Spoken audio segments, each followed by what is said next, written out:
What's up, everybody? We are back. Midjourney Fast Hours podcast. Welcome. I'm still trying to think of a new intro for this show. I keep putting it off. You know, it's man. I feel like we need a curveball in here now that we're like on season 2 officially, right? Season 2. Season All 2 right. or season 2. I mean, season 2, 2025, right? I figured like Fair.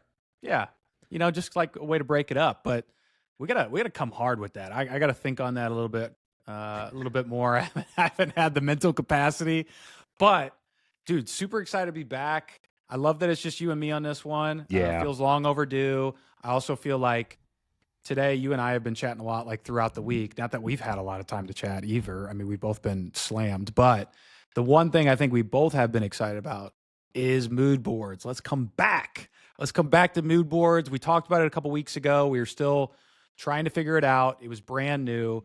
You and I have spent, I think, a lot of time in the last 2 weeks really diving deep into this stuff. I think probably diving deeper than most anybody I've seen. So I'm excited for this one because I think we're gonna share a few things that maybe we've uncovered in that process, how you can start to maybe create mood boards that are a little bit more predictable, hopefully unlock a few things in there as well. But yeah, man, get us started. What's going on? What's going on in New York? What's going on with Rory Flynn? Midjourney master over there. Oh, it's cold, man.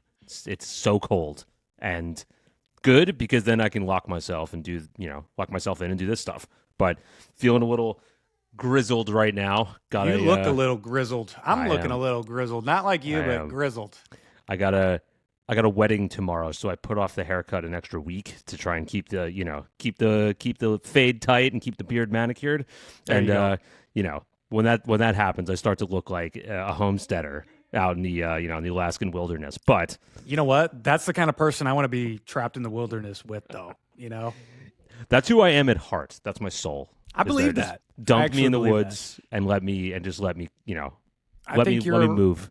You're about 2 weeks removed from being Leonardo DiCaprio in The Revenant right now. We might have to bring up some pictures from COVID at some point just to show the breadth of what Grizzly Adams' beard looked like. That's a great call. Yeah, we all were at our lowest, I think, at some point in that COVID journey. Like for me, it was like, okay, I'm starting to get some gray hair. This would be a great time to try dyeing my hair for the first time. Put my wife in charge of that. Yeah, I put my wife in charge of that. My hair was red, turned orange and red. Literally. You got the grandma treatment? Dude, and then we tried dyeing it again. Didn't work. You know, and so it was like 3 times deep. It was like, yo, what are we gonna do here? Because I bleach can't it go around blonde looking at that like point. this. Yeah, so I bleach it literally shaved my head, dude. I just went back to went back to like buzz cut, you know, down to a 2, you know, or a 1. I can't remember. But did you do the Rick Ross? Did you grow the beard out and just have the bald head? Like, man, dude, I can't grow like this. This is about as much as this really happens here, to be honest. All right. Yeah. Okay. Because my friends and I will randomly pull it out from like the darkest days of COVID, just like share the pictures of each other. Like we have them all saved because we were just gross. Like it was so funny watching like all of our wives, girlfriends, whatever. They all look normal throughout the whole process. You know, maybe their hair got a little longer. Like maybe, sorry, mom, aunts, whatever. Maybe got a little grayer because they weren't going to the hair salon. But like you look at the women, normal. You look at the men, cavemen. Like we were noted. I'm gonna go back and look at that just to validate. Also, 100%. It's also the thing with not having a haircut is like most guys, right? We're getting haircuts like every 3 weeks, maybe every 4 weeks. Because I get that. You guys will know what week we're at in the progression every week by like the way that 2 to 4 weeks for me. You know, like 3 feels like I'm starting to get to the stretch point. 4 is like I just haven't had time to get in there, so it's just got pushed to 4. 2 is like, ooh, like I'm really, I want to keep it tight. I don't want to get too loose. So because we were also, how about like during COVID? I'm curious, like for you, were you already fully remote? At that time? Okay. Yeah. So for me, that was like the first time I'd ever taken like a fully remote job. And it just so happened to be right like 2 weeks before COVID hit. And so it was already a new experience. And that was actually when I was doing my office down here, like it was just getting started. And yeah, it just kind of felt like, because there's no windows down here either. I had like half the room maybe decorated at that point. Like it was just like this barren little room, and it was just like, dude, this is depressing. And you loved it, but then you did started kind to of like love it. it. Yeah. Yeah, I did kind of love it. Yeah, I was really big into doing the stock stuff at that time. I was trading stock like crazy during that time. I was so busy during COVID. I had like the opposite COVID experience because I was still freelancing a lot. So I had like 4 jobs. I was just working the entire time. Busting it. Yeah. Like everyone was having like a good time drinking during the day, like not, playing video games and stuff. And I'm like, I have no life right now. Even though I can't do anything, I still can't do anything. Yeah. Bro. Yeah. But it was kind of nuts because I remember talking to my barber. I'm like, yo, do you have any dudes you would suggest on like YouTube for how to do like a fade or whatever? I'm like, screw it. Who cares? No one's going to see my hair anyway. Wasn't that kind of like a time where you're like, I might as well just cut my own hair. Like, yeah. I started doing it and it was like, oh, this actually like works. Like I got the sides and the back. Did you? I've never tried it, dude. I've never had the balls to try. Holding the mirror back there, like just trying to get it like all even, and then I just left the top. So it's like I had like this pencil head. It was like my hair went up like this and my beard went down like this. Hey, bro, do what you got to do. We have one friend, not to make anyone feel weird. He's Persian, but he's the most manicured, very, very well put together. But like the beard started to grow out and the hair started to grow out, and we used to have a lot of fun with that one, if you can imagine. Not going to say it on here, YouTube, because you'll probably ding us for something. But we can't even advertise on YouTube because they think everything's a gambling or provocative image that we're posting. Allegedly, we're very provocative when we talk about robot art. So if anyone is coming to us for the first time, maybe that's a good thing that you're seeing this, because it's not, we're making it through the filters, which we're really dangerous. We are. I'm not talking about conspiracy. Maybe they found your survey data from Midjourney. They could have, man. That they could have. They saw this profile code and they're like, put him on some list. Oh shit, 100%, dude. Dangerous. He's like potential to be, the Unabomber or whatever. But we'll keep an eye on him. Yeah. Especially with this look. It's coming. So I feel like for each week that goes by that you don't touch your beard, your dangerous level goes up a notch. It's the neckline. It's once the neck starts to look, gross. But I just like, if I'm going to the barber, he does it so well. I'm like, I'm not going to screw it up. I don't want to screw up my lines and whatever. Yeah. Like I really care about how I look, obviously. But I'd just rather have someone else do it. I mean, yeah. Ever since COVID, man, comfortable clothes better than good looking clothes now. And if you can do both, that is the key. Is comfort. Comfort shorts is my kind of vibe. If I can get away with that, that's like, we'll tell you, if I don't have to wear shoes also, that's a big plus. I hate socks. Screw socks. I don't do the sock thing. Hate it.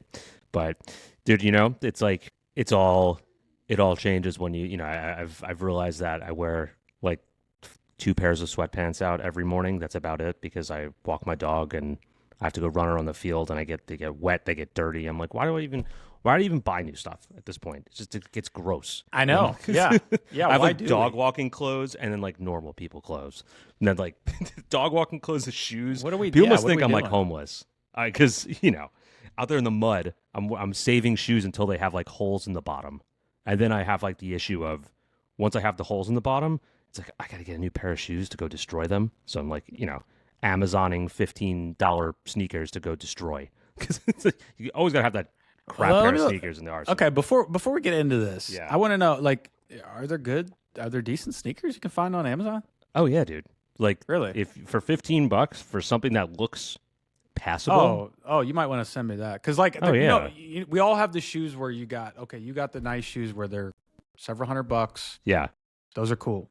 Then you got your like everyday stuff, but then you're also trying to like need the beaters. You're trying to like fill out the versatility of the shoes that you might have, right? Like, for example, I have like a white pair of shoes with like a caramel camel sort of gum line to the bottom of the shoe. Yeah. Right. But I don't really want to wear that with black. So I need a white pair of shoe that's got like a black trim. Right. So it's like, but I also don't want to spend $150 on plain $200 on white shoes with a black, if I'm only going to wear them every once in a while. So That I might need to hit you up after that. I'm a king of that. We were in Miami for a bachelor party during COVID, actually, and I bought like these $15 sneakers that looked somewhat like the I forget what they're not Kanye's, whatever the hell they are, like those fly knit looking Nike kind of things that are like $400. And some of my friends had them on, and I was walking around, and we had a bunch of drinks, and we were just asking people like, whose shoes are more expensive? And they kept pointing at mine, and I'm like, Amazon, baby. Like these Amazon. There's some good ones. It's like it's like buying sunglasses that are unbranded. Like when you buy because like all the sunglasses are made by Luxottica, and they're all manufactured the same way. They just put a Chanel logo on them or a Dior logo, and that's $400. But you can get the plain ones that are the same exact thing. Okay, so fun little question before we dig in. Yeah. What are some of the things that you buy on the cheap side that you just want to look good? So for example, like for me, sunglasses is one because I will always lose sunglasses or I'll break them. So for me, I never spend over $20-$30 on sunglasses ever, because it's just like I'm just trying to have it look good enough. Like I don't, and that's it. Same with like I think the shoes, for example, is like maybe another one. Like for some of those like more specialized shoes that you're not going to wear all the time. Yeah. What else? Like what else for you that is more of like a Fugazi? Definitely shoes on the low end, 100%, because like they get beat up. Like you also got to think New York. I walk everywhere, so like there's a limited lifespan with the shoes, especially during the winter and the fall when you're outside. It's just wet and gross. Like you can't have a pair of white sneakers for more than a couple months. They're just done. Sunglasses, I tend to go higher. Like I just like sunglasses. I have a bunch of pairs. I use them a lot, but that's just sweatshirts. Like sweatshirts. If you can get like good basics sweatshirts, on some of these big comfortable, basic looking sweat, no branding, just like kind of, plain, that can go with anything. Like that's, I'm all about versatility. Yeah. like my mood boards and my personalization codes, interchangeable bro. pieces of a whole. You do. So, you gotta have a few things ready to go there. Yeah. Well, let's dive into this. Yes. Let's get moody. Yes. Let's kind of like start with what we talked about last time, right? Moodboard should just released. This was maybe 2 or 3 weeks ago now. I think it was a lot of people just trying to figure out, how do I use this, right? Mm-hmm. There was the idea of like, how many images do I need to put in here to feel good about it, right? Is it a lot? Is it a little? How tight should it be? How loose should it be, right? Some of those questions we've probably got answers to now. And some of those things there may not be a very definitive answer on. Like, I think there are some areas of mood boards that I've gone into that it just kind of feels like, I don't know that this part, there's like a clear answer for this, right? They're just some things that are invisible that we can't see. And I don't know how, they go about putting these things together. One of the struggles, between then that episode and now for me was like really just trying to distinguish, how is this any different than a style reference? And why is it better than a style reference? Because in some ways they do a lot of the same things. And in some ways, SREF is already damn good. So why mess with it? Yeah. And so it was almost like thinking about use cases for this, right? Maybe that's a good question. And I don't know if you have an answer for this. We haven't talked about this ahead of time, so it's okay if you don't. I don't even know if I do yet. Why would you use a mood board over a style reference at this point? Are there specific use cases that you've unlocked where you're like, oh, this is absolutely a time where I would 100% use a mood board over a style reference because there's some clear pro to doing so? 1, creativity. 2, potentially on the other side of it would be like really honing in a style reference, because I know probably everyone has this issue when you go into style reference, use one image, right? Oftentimes we are taking some of that construction of the image over into the output. Yep. So, I was trying to do this the other day, like ran an image of a guy walking in the water, and it was like very, a very distinct color palette, very unique style. And I kept trying to transfer that style to another image with SREF, or just it's like a different, version of that. I wanted like a bird walking in the water. So the guy just wouldn't stop putting the legs in the damn photo. And I'm like, this is so annoying.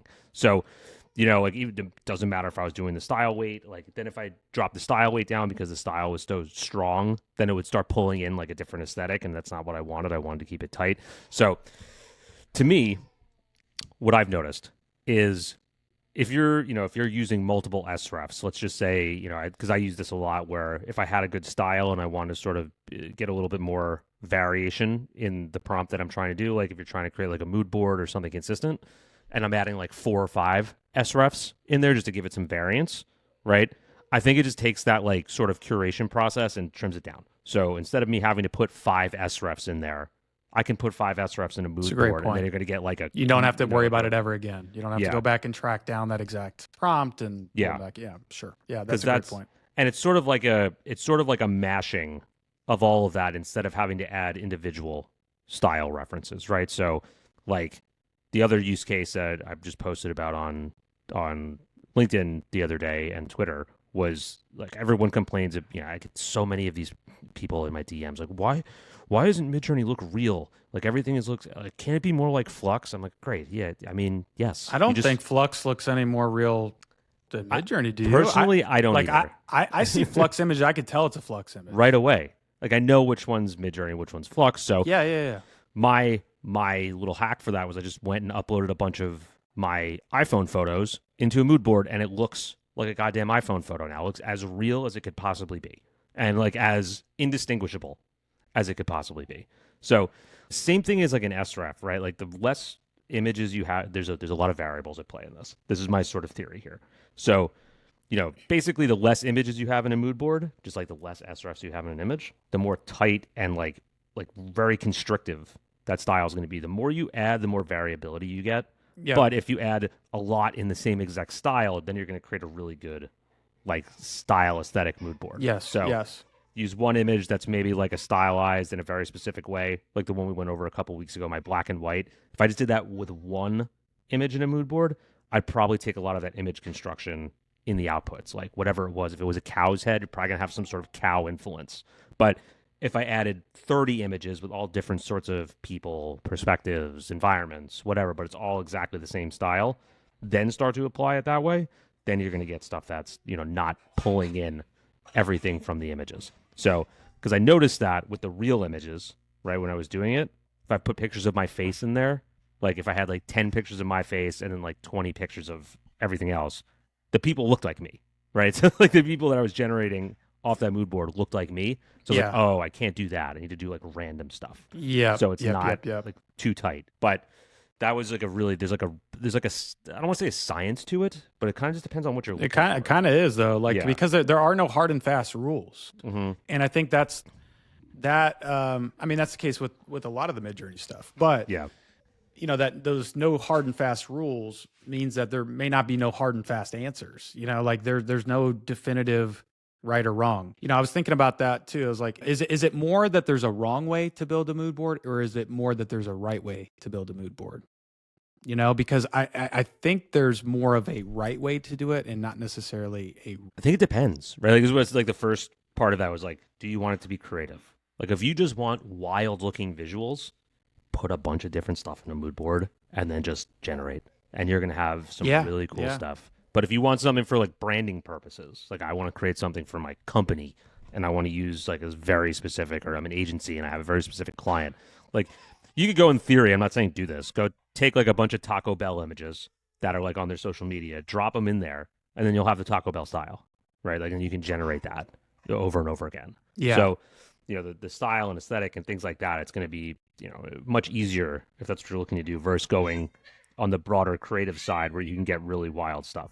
So that's kind of what I'm seeing. And I think you just put it perfectly. There is no right way. There's no wrong way either. It just depends on what you're looking for and what you like. So yeah, and if anything, there feels like more of a right way than a wrong way. And the reason I say that is because like it's ultimately about getting maybe more predictable results, maybe not even consistent, because depending on how loose your mood board is, right? Maybe that's part of the inconsistency is what you like in it. So for example, like I've got one that I created right at the beginning that's more of like a kaleidoscope focused one. It's got a bunch of different kind of kaleidoscope images in there. So I never know what I'm going to get, but that's also part of the fun of that one versus something that feels much more tight. I'm just looking for more of like the predictability of, oh, I know this is going to be a good outcome. Totally. That's like for example, let me share the screen real quick. First off, before we get going, this is the pinnacle. I've wrote this. This is the pinnacle of my AI generating right here. Right, that you would. I think I could show this to 100 people, and 100 people would say that's real. Like that's from the iPhone mood board, right? So that's. Well, you don't even say anything, and no one's going to say anything. No one's going to say anything. That's the thing, because it's like, remember when we had Phil Maggs on the show? Yeah. And he was like, we were messing with people just to see if they had any biases about, hey, we're going to tell them that these are, like there's some AI images in here when there weren't, and vice versa, Yeah. And how that skewed people's perspectives, right? And it's like, this is no brainer. You don't even need to say anything. You know what I mean? Because no one's going to notice. No one's going to notice. And that's always the thing with the AI images, right? Yeah. If there are enough pieces in the image, if you look hard enough, you could probably find something. Yeah. This is a very simple image. Nothing to find, really. I did, when you sent me this, I did look just to see, like if there was any part of it that stuck. The part that I looked at was that bottom right where the plate kind of folds. I'm like, you know what? I've seen those plates, how they fold like that. So to me, the jagged edges, right? Like the weird random creases, even like some of this little like drippage of cheese, the kind of specks on the plate. I was like, come on, really? Yep. You know, the sort of the burning on the crust here, where the pizza sort of, you just get the sauce cake up at the top. It's like, this is, and it's nothing is uniform. That's why it's good, right? There's no uniformity. I do have a little bit of a gripe currently. I think it's an oversight. Okay. Do you have Midjourney up? I do. Okay, go into that one, see if this is working for you. Go to your organize and try to go to the profiles and filter to see if they show up just when you click one. Mine does not do that. Why? If I click, none of them show up. Really? Oh, you know what? I just tried it and now it works. Literally for the past 4 or 5 days, I'm like, this is a huge pain in the ass because I can't go back and find these images. So I had to create folders for them because I was trying to sort by profiles. It wasn't doing it. Like anytime I clicked on anything, nothing would show. And then I would click off upscale and it would show everything. Okay. But I'm like, I've upscaled those, I've upscaled images in that board. So that's, super weird to me. There you go. So when you do the upscales, I don't know. What's the deal with that? Good point. Let's do grids. Grid stays. Upscales don't. So Interesting. it's, why do I got to do that? Because there's upscales. I'm looking at upscales right now. Like I see them. Like this is I know that's an upscale. I know some of these are upscales, which is very odd. Is it interesting? They gotta fix that. But fix it. Anyway, I am also curious about this. Go back to your profiles piece that you were just on. What does that piece to the right mean? Like when it's toggled on or off with the red, because that didn't seem to do anything for me when I've tried to just kind of play with that alone. What is that there for? I have no idea. No Good functionality. Point. I don't know. Because I was just trying to see does this help filter them? Oh, maybe it's if you're hold on. It might be if if it's personal. Let's take all these off real quick. Oh yeah, okay, and see if it just kind of throws it in as your default. So that's changing them default. Yeah, because if I keep going, right, you see they start to turn. There we go. Yeah. All right. So that's how this is working. We know that. That's interesting. But this for an example, right? This was one thing just to start. What I did here was I used one image in a mood board just to see if it would look like, in same theory, it works like an SREF, right? This was the one image I started with. I was like, okay, let's just see if I use the same prompt and just change it from, cat to dog. Yeah. We get it. But also, right, these are radically different. But this one I think was lizard, right? I used lizard or something like dinosaur or something like that. But you still get some of this cat influence, right? The same way that an SREF would. So I think it's interesting to note that you get sort of that same vibe from it. Hey, let's dissect that real quick because this is a good point, Rory. Because let's talk about the difference between one image and 100, and obviously there's a lot of room in between. But what restrictions and what benefits, right? Does the one give you? Let's talk through that because I think we've both played around with that. I've got one too where I've just got one in there just to kind of see how it reacts and what it's going to do. So I think honestly, it's legitimately you just created an SREF code.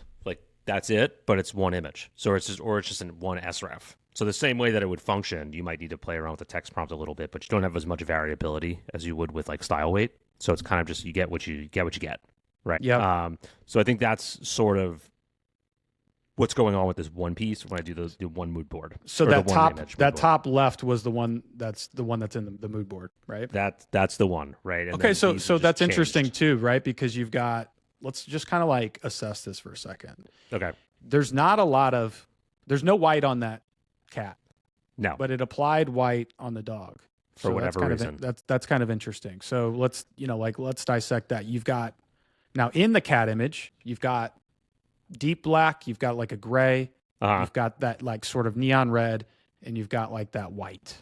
You know, You've like got a the soft, like a feathered white, right? Yeah, and these really soft fur textures too, which I think translate across. But And so regardless. this is interesting to me. The fact that it would apply, there's some creative liberty it's taking, right? It's not super tight because otherwise every animal you'd put up here would be black, Yeah. for example. And every animal that you put up here would have sort of that red tint to their eye. The dog doesn't have that. It's got some red, but it doesn't have it in the same way, right? What's interesting is it has this red reflection. Majority of them have this red reflection underneath, right? Like this one, maybe a little less, but this one definitely has a little bit of this like red glow to it. This one's got the eyes more in the red glow. This one's sort of got like the red glow on the feet and sort of underneath. This one still has like the feet are in this red glow. So it's picking up like these little things, kind of running with it, which is interesting because really the best part of it is the soft feathered edges and the soft texture, right? Like that's the two things that I think it's picking up in every single one consistently. The soft feathered edges, the soft textures, right? Like every single one of these images has that. That's the one. Those are like the two things that I'm noticing in every single one that it has irregardless, right? Yeah. So like, as you can see, like, obviously hippos aren't black, but it pulled the black there, but it didn't pull the black here. It didn't pull the black here. It didn't pull the black here. Like it has some of it in the fox, but obviously a fox is red. I said like dragon or baby dragon or something like that. Pulled that here. Kind of looks like How to Train Your Dragon. But Did you prompt for anything outside of like an animal? Like, did you try like a product or something that maybe is a little bit far removed from that?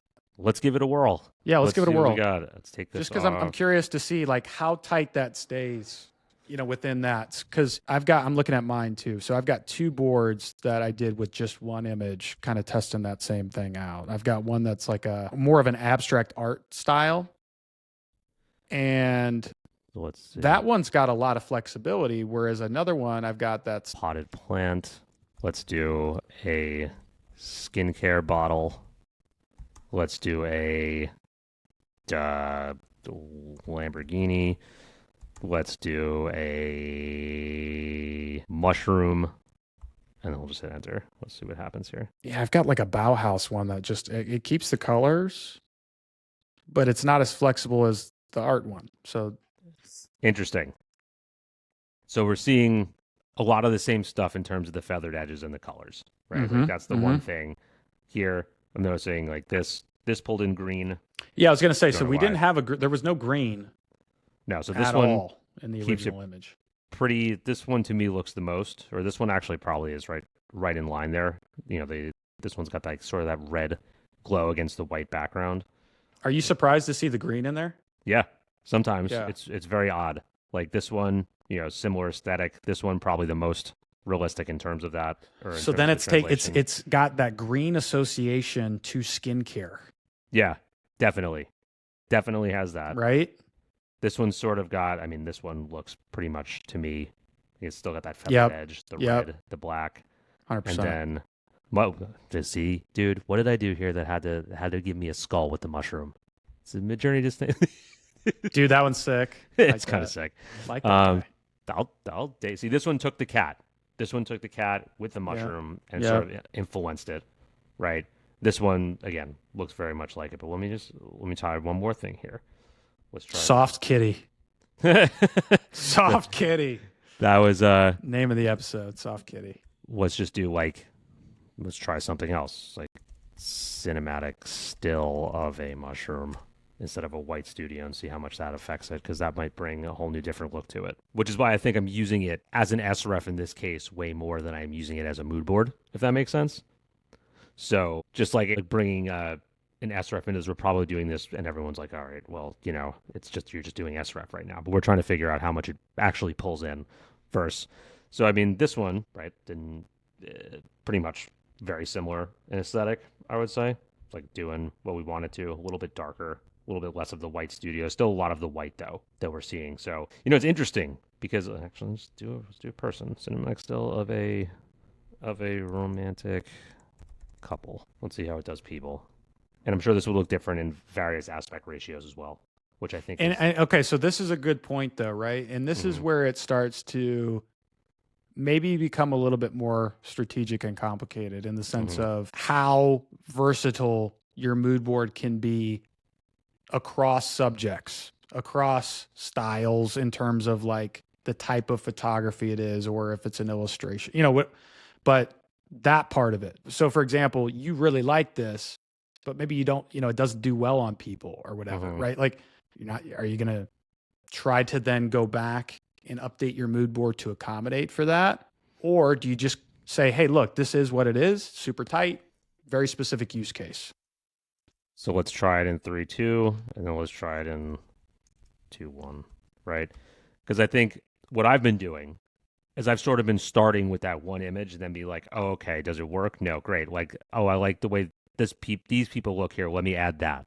And then let's see how it generates people. If I like the way it generates people like that, let's go do, a product or an object or a car, or just sort of like broad categories to get like the vibe down of like how we want things to look. That way, if you want it more tight, right? So obviously this starts to look a little bit different in different aspect ratios. Like here we get more definition of the face than just like the silhouettes and the soft feathered edges, right?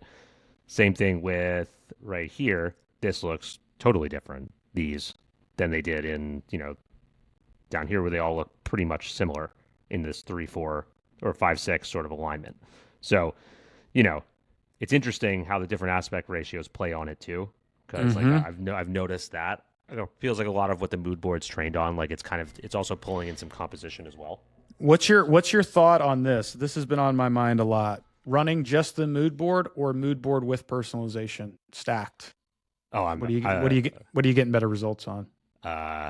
Just dumping everything in. It's like putting like 15, as when you saw when I was starting, there was like 10 things selected at once because I've just been going nuts with some of this stuff, right? Just like putting in 9 or 10. If we click on one of these, I'm feeling like I'm getting better success adding the personalization on top of the mood board. So I'm almost always 100%. running the mood board plus the personalization. Definitely. I'm feeling the same exact way because when I do that, I get stuff that's way more, in my style, even specifically with one of yours here. Like I was like, this is ridiculous. Putting a bunch of profile codes in here, some of this stuff can get super intricate. I mean, I can't even recognize my code in there because who knows what the hell it is? Just a bunch of numbers and letters. It's all mixed and mashed, and like I've been going absolutely insane with it. Just like where does it even come up with some of this stuff? Where taking text prompting and doing this stuff and trying to get this level of sort of creativity, like in text prompting, is super hard. Like I'm not coming up with anything that's remotely close to this stuff, right? It's so intricate. It's so different. And that's the reason is because we're taking multiple mood boards too and then bashing them together. Like this is just like a couple profiles and a couple mood boards mixed together. So yeah. I think that's where I'm having the most fun is just like doing stuff like that and just seeing what it can come up with. Because at this point, it's all experimentation until we like totally figure it out. Another one with a little bit of Drew mixed in there, which feels like a poster right there.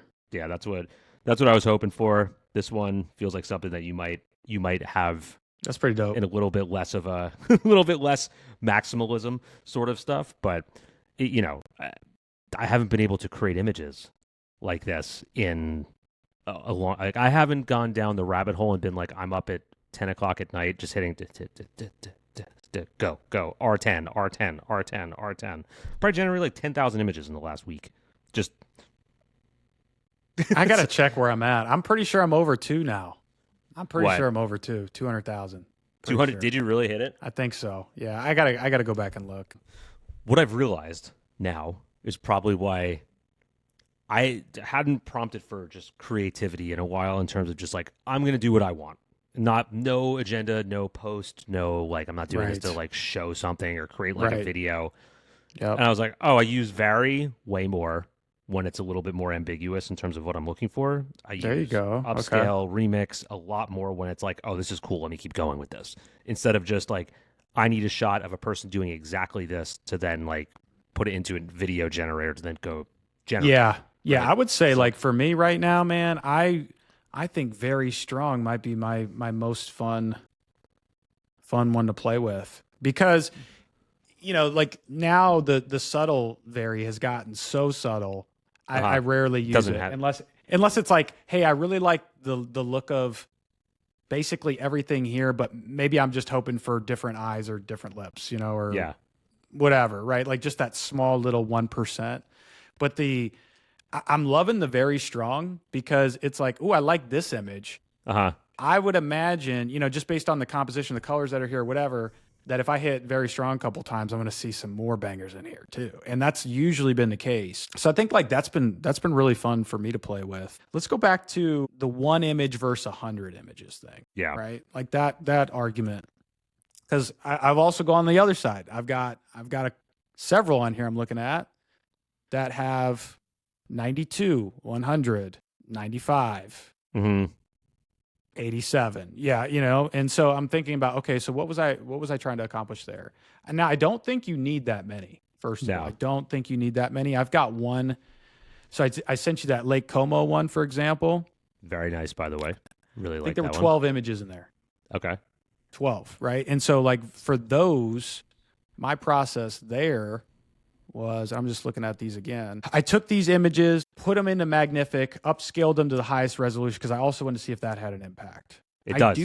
I do think it does. It does.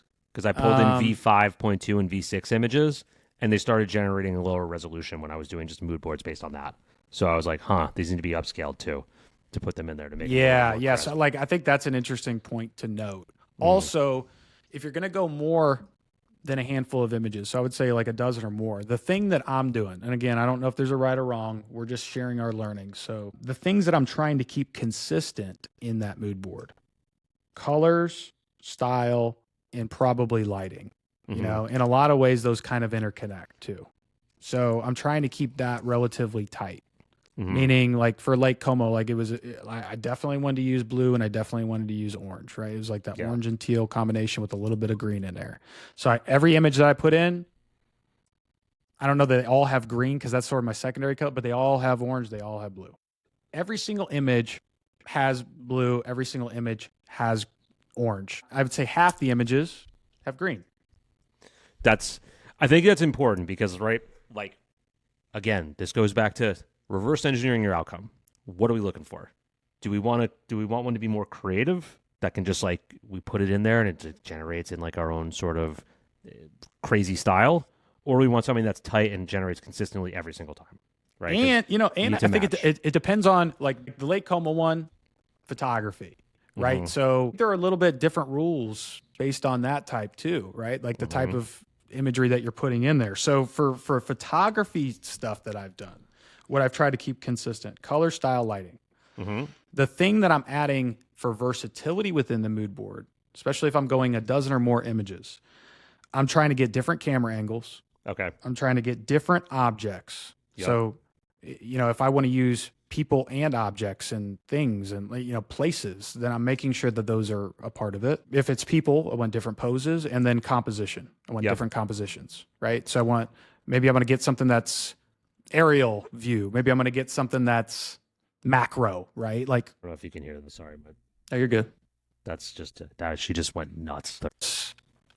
Those are the kind of things that I focused on. I feel like I got really good results out of that. And it was almost going back to the original blanket, pure definition of what a mood board is, right? And you talked about that from the very beginning. It's like treat it like an actual mood board.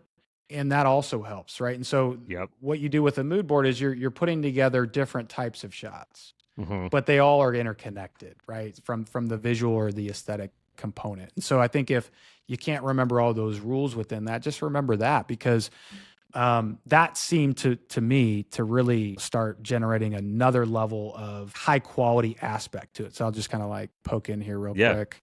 Let's see So this. like these are just like some upscales that I threw in here from the Lake Como one, right? Green So I tried pop, some orange pop. Very I tried some distinct. like very basic prompting at first, just to like try to see how those things That worked one's so out. good, dude. Which that one? one's so good. This one? That one. Yeah, I love that Excellent. one. Yeah, love that. But like you could tell though, these all feel great. And the results were very consistent. And going back to the magnific point or upscaling point, like I think for those, each one of these in the mood board, I did upscale. So you could just kind of see the quality on these killer.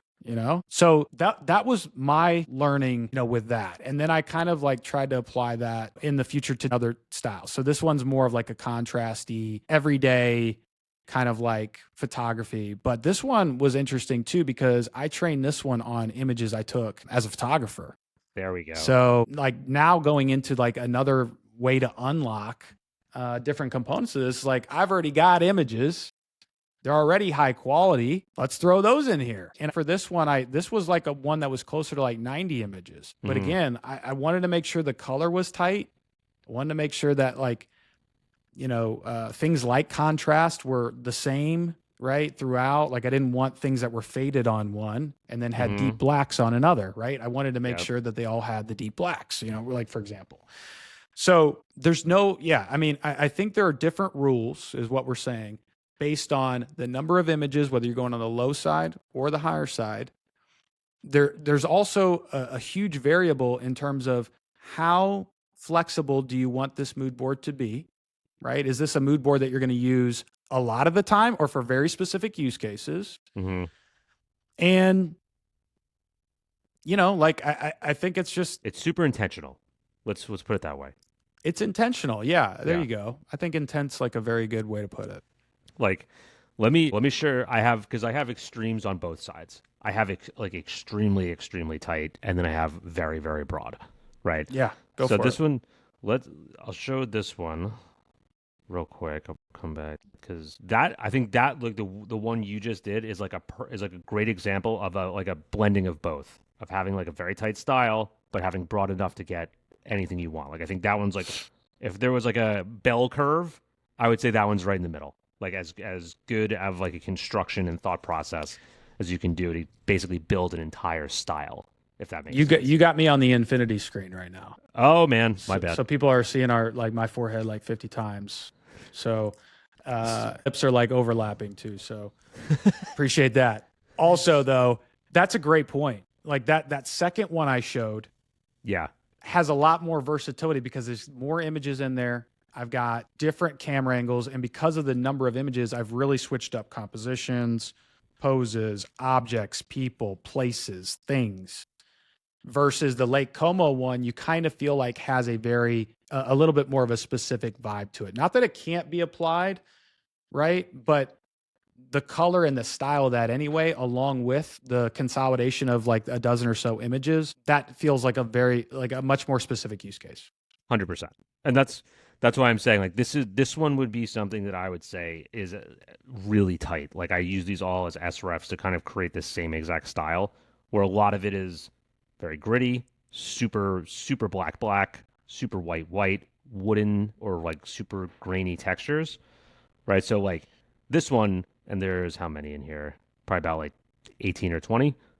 This one is very versatile, and everything tends to come out exactly the same. Like if I go back to look at it and I hit, the view creations here, take this filter off.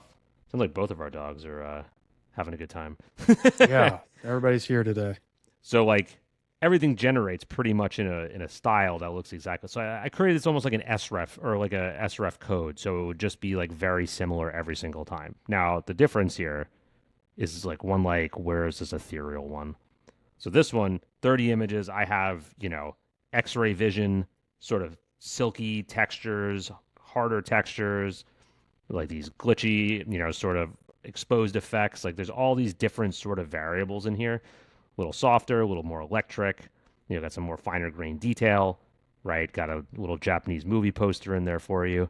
So this one's like, there's no I think this is fairly random in regards to just knowing that I want a little bit more black and white, but like this sort of glitchy, double vision effect with some more silky textures, less like real grit, but some soft, like kind of really foggy sort of look. Now, when I look at these, there's going to be a bunch of ones that I have to skip past because they're bashed with like 50,000 other codes. But going back to how it generates, because it's so outside, like you look at the difference between what was generated by the really tight one, it was all exactly the same, this grid. This one looks different. Every single thing looks different. Yeah. I'm blending a lot of different great styles. Point.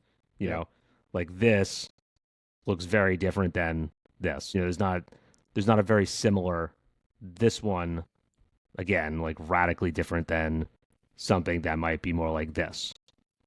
But because I'm blending a ton of things like 4 variants now, like I'm going for more of the overall mood, vibe, feel than I am actually like trying to get a similar aesthetic. Like I just want to play with this one because there's so many different unique elements to it, right? Like it doesn't have to be one thing or the other. The other thing that's interesting that I don't know if you've played with or not is using image reference with Moodboard. So like I took this image from, this is V4, right? Like one of my originals, and then ran it through with some Moodboard codes and ran it through with some personalization profiles.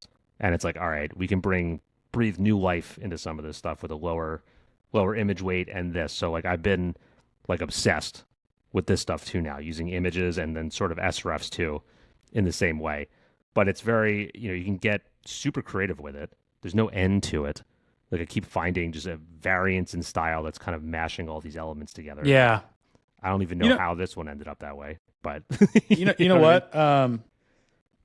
Yeah, I like that. No, I hadn't tried the image reference piece, but you could take a style code and turn it into a mood board, but really refine it. So, for example, each style code, there's something baked in where it's got the style, but it'll also default to some sort of like basic imagery as well, right? Awesome Which point. we don't know what that is. But if you don't like what that is, you could take a short list of things that you've generated with that style code, and now you've got it much more controllable. That's an interesting way to take advantage of that too. Like you don't have to necessarily come up with colors from scratch. Like you could just go back and revisit your favorite style codes and fine tune those, and turn those into your own mood board in the sense and generate again. Then you've got the argument of, do I want just one image? Do I want 12? Do I want 100? Right. And then going back to that style of how much versatility do I want to add in here? Because it feels like the more versatility you add in and the more images you add into the mood board, the more use cases you could use it for. Most of the time, I would say, is probably the right answer there. But I love what you just said about the SREF codes, because there's often times where I like them, but they, some of them skew more towards, let's just say, like cartoons, just fine art. Start going into something else. Yeah. But, obviously, if you drop the style weight down on those, like style weight 20, 30, you get some influence of it on whatever you're trying to do. Maybe you like it when it looks like that.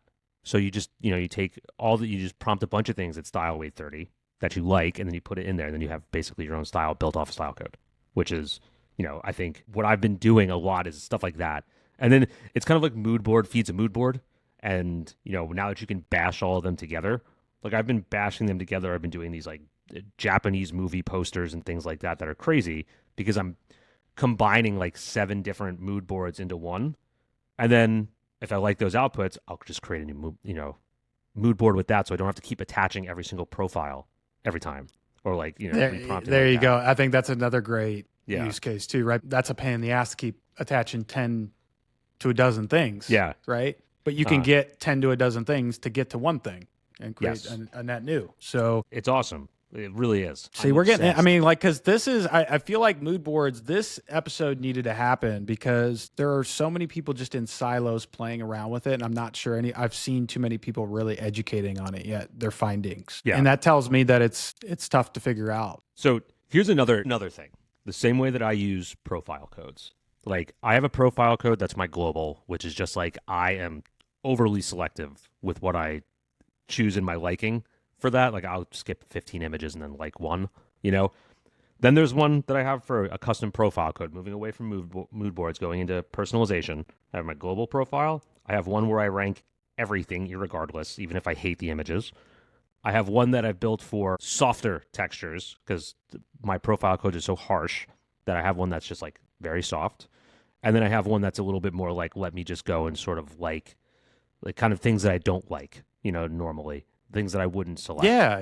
So I have a couple of those, right? And it's all like very use case specific. If I wanted that kitten, if I used my, the soft kitty from before, I would not use my global profile to try and create that. I would use a softer profile because that's what I want. That's great. Right? Great point. Yep. Same theory with mood boards. They don't have to be for a particular style either. They could be for a particular purpose. So like the realism one that I did, that's just like iPhone photos. Now we have that. I have a collage one that has like this sort of collage aesthetic to it with like torn piece of paper, layered composition, things of that nature. That could be like another aspect of it. Building in that sense instead of trying to mash all of it into one. So maybe you have like a black and white photography one. Maybe you have like, a very thick graffiti one. Maybe you have whatever. And then, let me combine. Great point. I know this image needs a little bit of this. Let me go attach that mood board to it. So you think about it in, again, as we always say, pieces of a whole, layers. If you want like a graffiti with a sort of, you can build a mood board. Let's put it this way.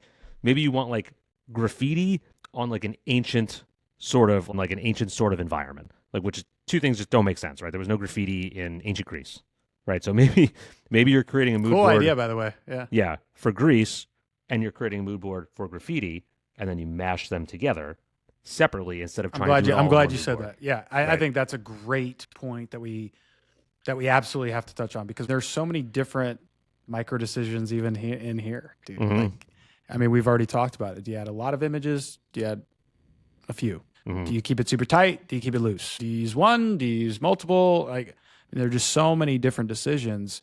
I'm just looking back at some of the other ones that I did early on. I found success in a couple ones like that kaleidoscope one, for example, because it's just like a style that feels a little bit more, it's the right word, like like amorphous kind of, like it's just like it's more artistic. It's more artistic, right? So it's like there's not this this objective thing that has to take place as a photorealistic image of a person. Yeah. And so that art element adds some creative liberties to the point. So I started a lot with like those kind of things when I was first building out this mood board, and I did have success with that. There was another one that I did with motion that worked out really good. So all I did was build out a mood board with a bunch of like motion blur, shutter drag, long exposure. Didn't matter the color, didn't care about the color. Mm-hmm. Same kind of thing. I could prompt for things and I'm going to get some sort of like cool motion effect on it. And so I think that's another way that you could think about these things.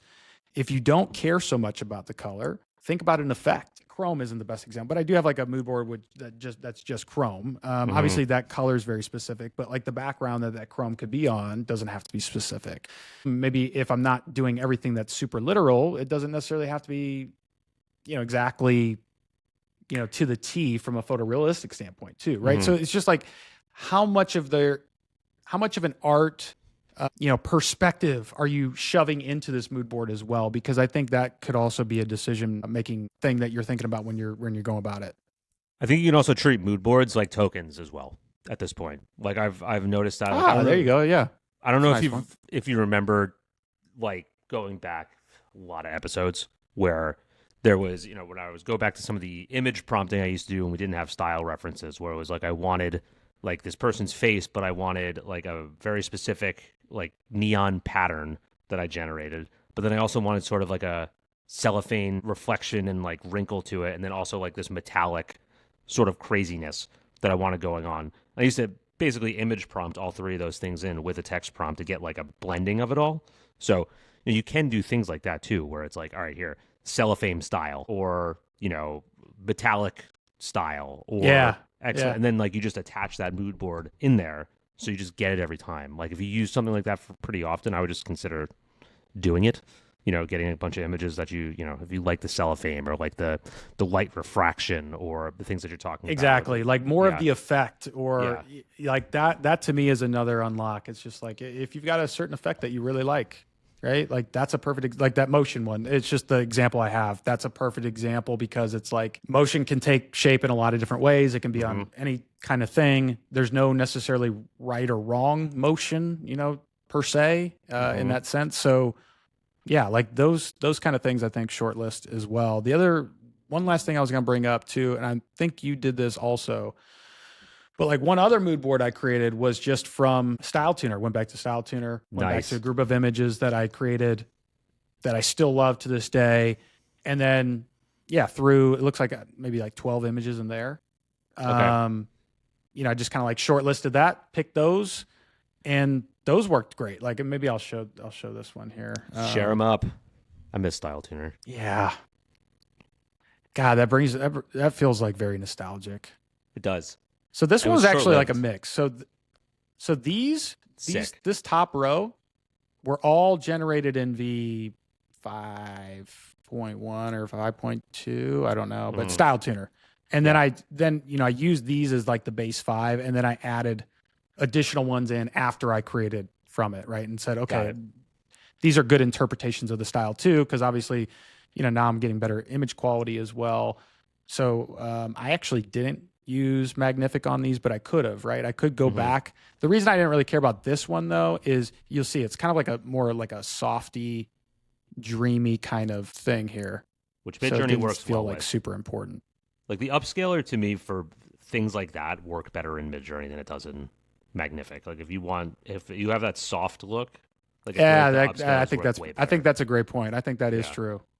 If you're looking for like fine, you know what else? Okay, so the other thing that I noticed, I started kind of doing the Magnific thing again with some of these mood boards I was messing with yesterday, even, and I noticed that it was losing some of the color. Really? From it, which I hadn't noticed before. And so I'm going to change screens here. Let's do this. Whoa. Let's see. I mean, and the reason I bring that up is because like with these mood boards, I mean, there's a very distinct color that you're going for. And so I think like in one of the ones, mine had like sort of like a warm hue to it. And then I noticed when I was putting it in Magnific, it was gone, you know, and I'm like, what the hell is that all about? Okay, here it is right here. Here's a good example. And I tried it with a couple different like upscale settings too. So that's where I was like really confused. So let's go here. Let's go here. Now take a look at this. Look at the orange and the brown right here, right? Oh yeah. It is fading. So it's like, oh, okay, I don't want that. And so I ran several different. Click that little button, the little up top left corner where not the download, that one. Hit that and then reuse parameters. I just want to see what's on there.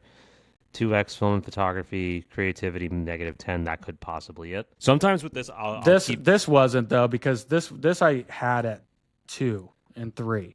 And then I was like, okay, I'm going to take this all the way down because is that why it's changing? That wasn't a factor. I tried changing this. So I had standard, tried that. Do you use video game as? All right. Try sometimes films, the resemblance needs to be dialed up a lot for that. Like if that's going to be the case, like there's. So let's do this exact one and let's see what happens. So let's just put this like -5. I don't think it's the HDR, you know, but like let's run one at like 6 and see if that changes anything. Go HDR to -1. See if that can do it. Because sometimes I've found you go down on the HDR scale, it pulls out some color. It pulls out some saturation at least. Let's do this. Yeah, let's run that. And then, I mean, you know, Magnific is kind of like because I'm not, you know, you can't run it like Midjourney where it's like here, just like R5 and just like and see it. You know, you kind of got to play with it a little bit. There it is. See it again, right? Interesting. It might be the creativity, man. If you bring that back to 0 or maybe to 1. Yeah, try that. That one going down in tone too. Looks like it. Down. Yep. Huh. Did you find a color that's unupscalable? No, I don't know. Like, and I was just wondering. I don't remember ever noticing that. I don't remember ever noticing that. So, you know, and that was, you know, like I have it on Sharpie. I've tried that on automatic too. So that's not it. Also, Sharpie's the better one for photos anyway. So yeah. Interesting. Just something that I picked up on, like, you know, so that was something I was conscious of because I was like, I don't want to lose the warmness of an orange and have this turn into like that brown. So again, here's the creativity at 1. What the hell? That's weird. Maybe so it's like gone, you know? And so I don't know, we'll have to figure that one out. But weird. I thought that was worth mentioning because that we talked about upscaling, Yeah. but if you're noticing the loss of color, That's probably not even interesting. worth it, right? So you Yeah. might as well go maybe different route. Huh. Well, that's what's the upscaler. Get people that are a lot of that don't like the upscaler on Midjourney.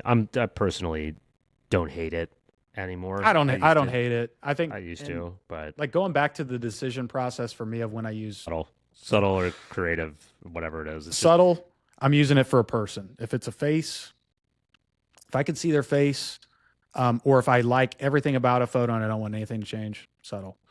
If I can't see, like if there's not a person's face involved, or their back's turned to the camera and they're maybe farther away, or if I've got some writing on there, or there's something that creative can sometimes fix those things. Yeah, I'm running creative on.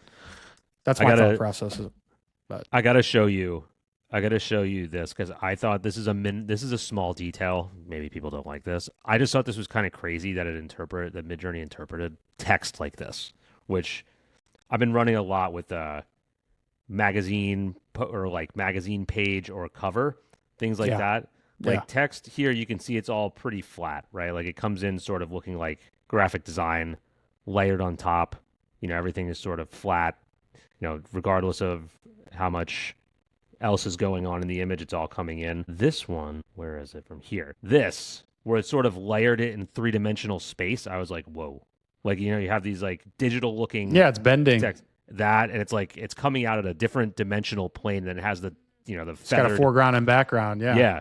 That same thing. Was it this one? No, it was this one that I was just like, what where did he even dream that up?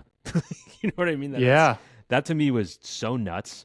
I was like blown away by that. I was like, what the like, I don't even know how to prompt that. Like, how would you even describe that? Like, it's legitimately like different dimensional planes. Like you have midground, background, but they're coming out at a sort of like a weird, like a different angle than what text would be. I mean, if I was graphic designing and like I came up with something like this, I would be like, I'm the coolest person ever. Like if I was conceptualizing something like that, maybe some graphic designers who are listening or visual artists are like, dude, this is so simple. But maybe my brain just never worked like that. I was always more, flat plane like this, where I'm like, oh, this makes sense. Like that to me visually gets me, or something where it's more like this, right? And you have this minimalistic text at the bottom or at the top, sort of layered in a creative way. But, there's certain things here that I'm just like, that one to me just blew my mind. And I don't know why. It's not, to me, it's like I don't really like the image that much of this guy. But like the face could be better, but damn, I mean, like the background's like shit. Yeah. It's so insane. But what do you have any favorites so far from the Moodboard explorers? I thought the one thing I hadn't really figured out yet was the photography thing, and I think I figured it out. So, and it wasn't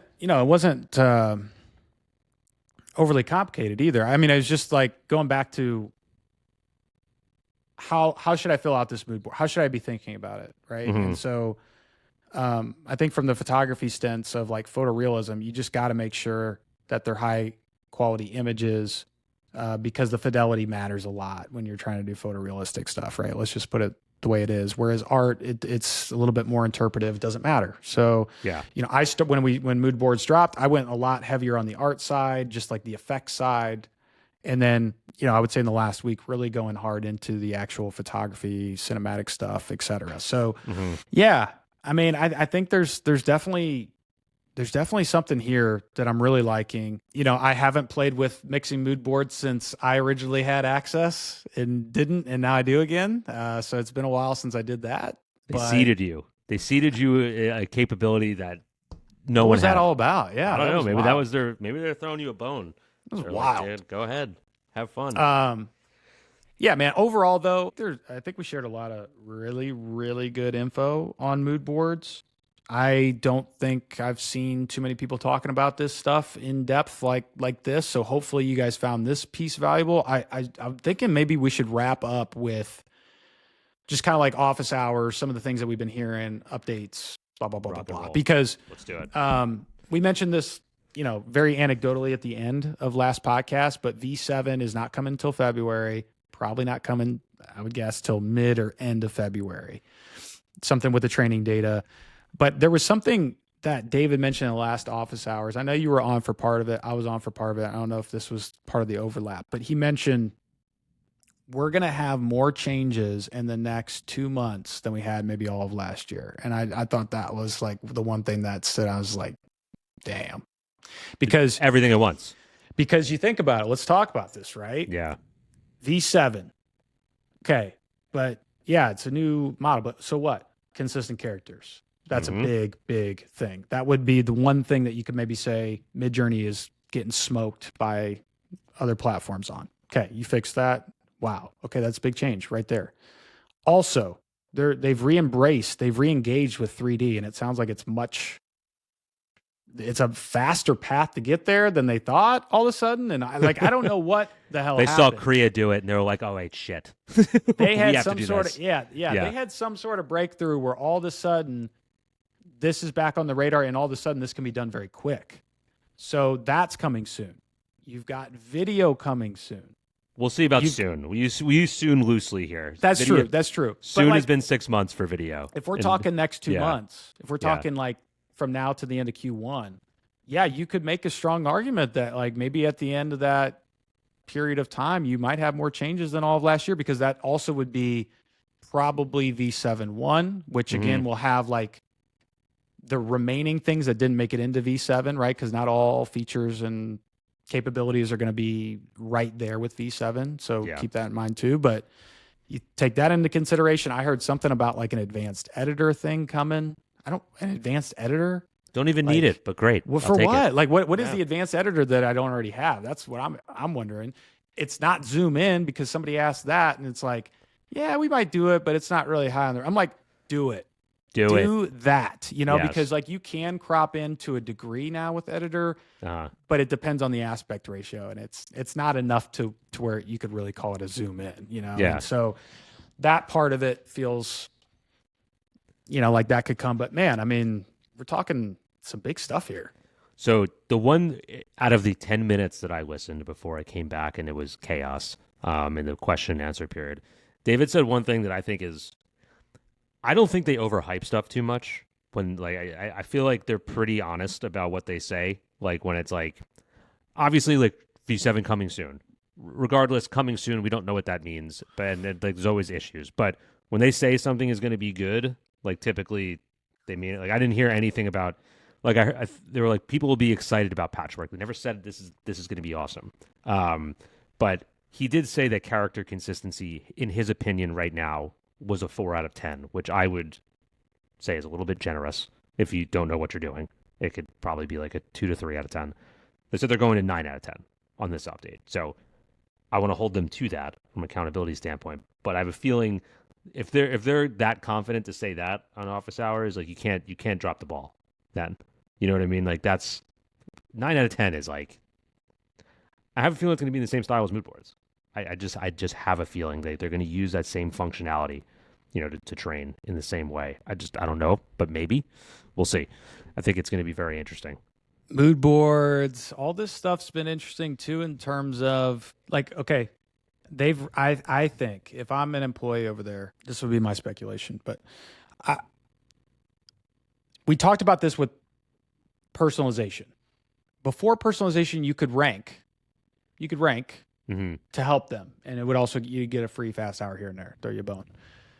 When they turn personalization on, they're now getting more insight by crowdsourcing at scale. They just 10x'd whatever they were getting before. Oh yeah. More than 10x. Now, they've also got the ability to pull in all these external images, including things on mood boards. They have the right to use that as training data if they decide to. Not saying they will, but you factor that in. Like we're helping them as much as they're helping us. So very symbiotic. So symbiotic's a great word. It really is. But SAT word of the episode, dude, killed it. You just pull out one every episode. I'm impressed. It's in there. You know what I mean? Like, so I think that had to be a conversation that took place on their side of the fence of like, we can actually crowdsource some of these things and get there faster. Like personalization's the most symbiotic thing I've ever seen, where it's like you get what you want, which is images that look exactly with what you like, and we understand in a total aggregate data set of what people like, so it's just like when David's like rank everything, I feel like that means, that's just helping us when you say rank everything. I don't know if because I've been able to siphon out profile codes based on what I'm trying to do. So it does work that way. It's a very give and take on both sides there. But hey, Moodboards to me has been the most I've spent on the platform since SREF, I think. And since basically Style Tuner before that, which is just like I think that's probably right. Yeah. Yeah, because it's too much fun. It is too much fun. I'm creating again for the fun of creating instead of for a purpose, which is where I hope to be with some of these updates because it had been a while. There are many, many great things about the tool, and it's okay to go on one side of the fence or the other. But like when you get to do all of them, that's where it's like, damn, this is such an interesting medium. Let's just call it a medium because it is unique, in that sense. And it's just like, to be able to do something that's completely creative, maybe not intentionally creative, and then go all the way on the other side of that and then try to achieve something that's very mandated or by a creative brief or specific. I mean, it's so fun, man. I mean, it's so fun to go through that process. So I will say this, as we wrap up, if anybody that is listening to this knows anyone at Midjourney, we need them on the podcast. That is absolutely got to happen in 2025. Guys, we are trying. So here's we're going to throw this out there. We've reached out. We've tried. We can't seem to get through. Midjourney people are ghosts. I don't know. I know they've seen it. They know there's a podcast out there. They might listen. I mean, we've seen things happen, but we've got to get them on. I mean, the people, you guys want to hear it. So if anybody has a connection over there, please let us know. We would love to get David, somebody else. Doesn't have to be David. It could just be anyone insight. At this point. You guys want insight. And I think that I'm so passionate about that because this tool means a lot to a lot of people. I want them to talk about things maybe they wouldn't even talk about on office hours. And let's be honest, not everybody can make office hours. Yeah. So to have the accessibility and get that for you guys would be like priority number one for 2025 in my book. So I'm going to bang the table on that just because I want to say it. And it's out in the atmosphere now. It's out in the ether. It'll come back. Social media manager. I don't even think they do social media. Whatever. Anyone will be accepted. It is. Office custodian. I would take that too, just to see like what's going on behind the scenes. Hey, you know what? We buried this at the end of the podcast, but if you're still listening to this, also as a kind of like, piggyback off that, if you've got questions that you've been wanting to ask Midjourney or about the tool or about the platform, send them to us. One of us is usually sitting on office hours. We can pose that question for you and try to get it answered if you're not able to make it. Also, it's great to just kind of understand what you guys are thinking. What are some of the questions left in your head? What are some of the things that you hope they address, et cetera? So let us know what those are, and we're happy to kind of facilitate that. Hell yeah. Well, with that being said, I think we all know what we have to do next. Like and subscribe, please. That is like and subscribe. Like and subscribe. It's a big one, as is tradition. And absolutely, we'll be back here next week talking about God knows what. What other rabbit hole we go down, or whatever guests we find. Who knows what it's going to be? I don't know. Drew doesn't know, but we're going to do. We'll come up with something. We always do. Yeah. So. All right, guys. There it is. We'll catch you guys in the next one. Thanks for joining us. Goodbye.